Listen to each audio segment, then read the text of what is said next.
ইয়াৰ আগৰ খণ্ডটোত আমি বৃহস্পতি আৰু শনি গ্ৰহৰ বিষয়ে কিছু কথা আলোচনা কৰিছোঁ। এই খণ্ডটোত আমি আমাৰ হোম প্লেনেট ধৰিত্ৰীৰ জন্মৰ বিষয়ে কিছু কথা জানিবলৈ পাৰিম।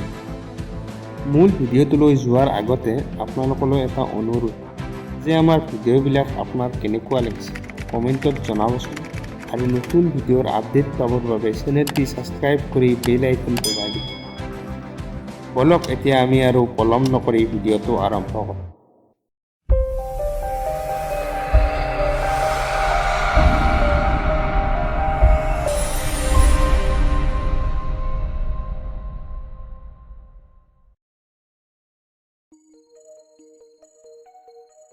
আভ্যন্তৰীণ সৌৰজগতত গ্ৰহসমূহৰ ভিতৰত এটা আছিল আমাৰ গৃহগ্ৰহ পৃথিৱী, য'ত আজি আপুনি মই সকলো বাস কৰে, যাৰ বুকুত সম্পূৰ্ণ জীৱজগত বৰ্তি আছে। আভ্যন্তৰীণ সৌৰজগত মানে ইনাৰ ছ'লাৰ ছিষ্টেম, মানে বুধ, শুক্ৰ, পৃথিৱী, মংগল, এই চাৰিটা ভিতৰৰ সৌৰজগতত পৰে, অৰ্থাৎ এষ্ট্ৰইড বেল্টৰ আগৰ ফালে। কিন্তু এই শিলাময় গ্ৰহটোৰ অতীত আছিল ভয়ংকৰ। ধৰিত্ৰীৰ ইতিহাসৰ ভয়ানক দৰ্শনকাৰীৰ জ্বলন্ত সাক্ষী এতিয়াও আকাশত উজ্জ্বল। বৃহস্পতি নহয়, এইটো আছিল পৃথিৱীৰ ওচৰৰে শিলাময় গ্ৰহ থেয়া।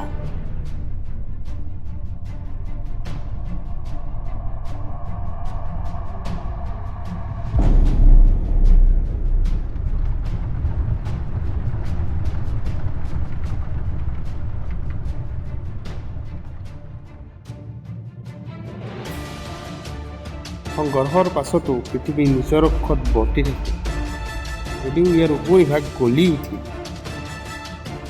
কিছু অংশ ভাঙি মহাকাশলৈ বিয়পি পৰিল আৰু এনেকৈয়ে থেয়াৰ অস্তিত্ব শেষ হৈ গ'ল। কিন্তু ইয়াৰ পৰা এটা নতুন প্লেনেটৰী বডি অৰ্থাৎ মহাকাশীয় বস্তুৰ জন্ম, সেইটো হ'ল আমাৰ চন্দ্ৰমা।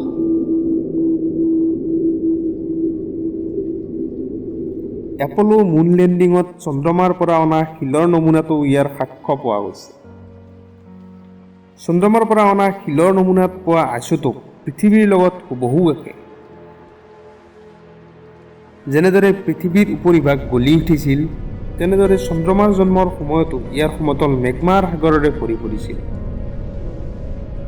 আজি পৃথিৱীৰ মহাসাগৰৰ দৰে আছিল এই মেগমাৰ সাগৰ। গলিত মেগমাৰ এই সাগৰৰ পৰিস্থিতি হয়তো নৰকতকৈও অধিক ভয়ানক, যিটো আমি ভাবিবও নোৱাৰোঁ। কিন্তু সেই অৱস্থাটো এটা মাইক্ৰস্কপিক ক্ৰিষ্টেল তাত বৰ্তি আছিল। সেইটো হ'ল ক্ৰিষ্টেল জাৰকনছ, আৰু এইবোৰ আমি জুৱেলাৰীত ব্যৱহাৰ কৰা জেমষ্টনৰ লগত একেবাৰে একে। জাৰকনছৰ এই ক্ৰিষ্টেলবোৰ কেৱল চন্দ্ৰৰ বয়স নিৰ্ধাৰণ কৰে তেনেই নহয়, ইয়াৰ দ্বাৰা পৃথিৱীৰ লগত সংঘৰ্ষৰ সঠিক সময়ও নিৰ্ধাৰণ কৰিব পৰা যায়। 4.51 বিলিয়ন অৰ্থাৎ 451 কোটি বছৰ আগত থেয়া পৃথিৱীৰ অংশত পৰিণত হৈছিল আৰু গঠন হৈছিল আমাৰ চন্দ্ৰমা। কিন্তু এতিয়াও ইয়াৰ কাহিনী শেষ হোৱা নাই। স্পেচ প্ৰববিলাকে জুখি উলিয়াইছে যে আমাৰ চন্দ্ৰমা পৃথিৱীৰ পৰা প্ৰতি বছৰে 3.5 চেণ্টিমিটাৰ দূৰত গৈ আছে, আৰু এদিন চন্দ্ৰমা আমাৰ পৰা চিৰকাললৈ আঁতৰি যাব। তেতিয়া আজিৰ দৰে ৰোমান্টিক মুনলেট নাইট নাথাকিব, হয়তো জোৱাৰ বতাহ আৰু নুঠিব। ধৰিত্ৰীও হয়তো নিজৰ অংশত শান্ত নাথাকিব, আৰু আৰম্ভ হ'ব পাৰে প্লেনেটৰী মাইগ্ৰেশ্যন।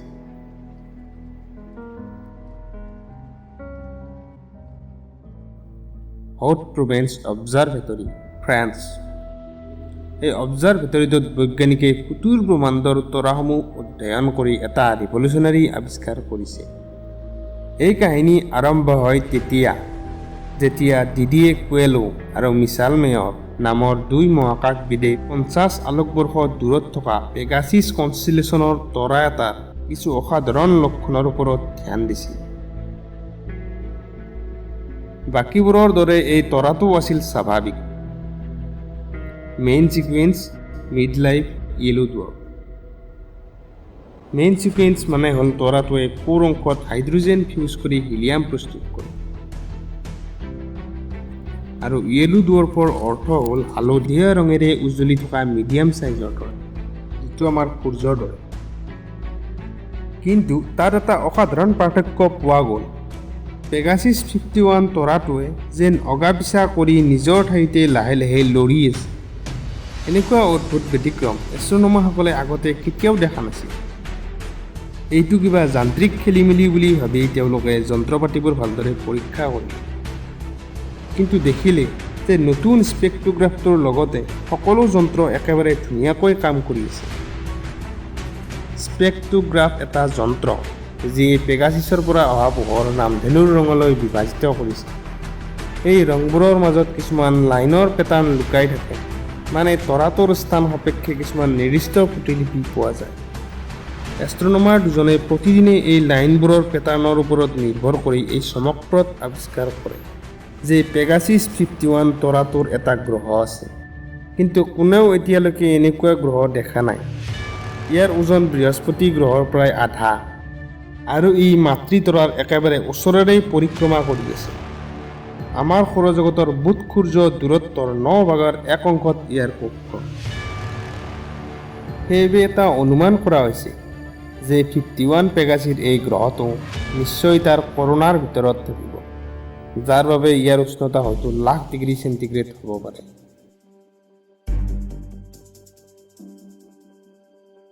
আৰু তাৰ পাছত অন্য এটা তৰাৰ চাৰিওফালে অন্য এটা গ্ৰহ পোৱা গ'ল, আৰু তাৰ পাছত অন্য এটা আৰু অন্য এটা। এষ্ট্ৰনমাৰসকলে নিশ্চিত কৰিছে যে তেওঁলোকে আমাৰ সৌৰজগতৰ বাহিৰত এতিয়ালৈকে 3700 এক্সোপ্লেনেট বিচাৰি উলিয়াইছে। তাৰ প্ৰায় সকলোবোৰ গ্ৰহই জুপিটাৰ ক্লাছ প্লেনেট, অৰ্থাৎ বৃহস্পতিৰ নিচিনা গ্ৰহ, যিবোৰ তাৰ নিজৰ তৰাটোৰ একেবাৰে ওচৰেৰেই পৰিক্ৰমা কৰি আছে। এই গ্ৰহবোৰ বেলেগ প্ৰকাৰৰ, আমাৰ সৌৰজগতৰ গ্ৰহৰ নিচিনা নহয়। মহাকাশবিদসকলে ইহঁতক হট জুপিটাৰ বুলি কয়। হট জুপিটাৰৰ এই ধাৰণাটো আমাৰ সৌৰজগতৰ গ্ৰহমণ্ডল উৎপত্তি সম্পৰ্কে বৰ্ণনা কৰা বহুকেইটা মতবাদৰ প্ৰত্যাহ্বান।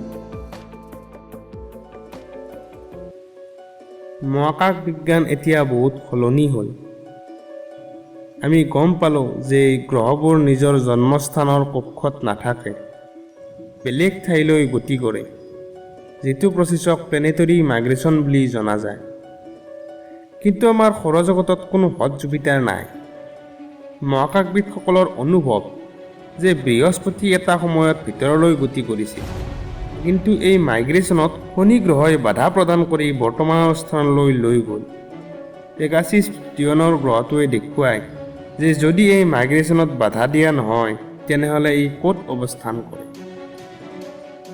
এই চিৰিজটোৰ দ্বিতীয় খণ্ডত আলোচনা কৰি অহা গ্ৰেণ্ড টেক হাইপথেচিছ, যাৰ সত্যতাৰ প্ৰমাণ আমাৰ নিজৰ সৌৰজগতৰ পৰা নাপালোঁ, যদিও অন্য তৰাৰ গ্ৰহমণ্ডলে আমাক ইয়াৰ শক্তিশালী ইংগিত দিয়ে।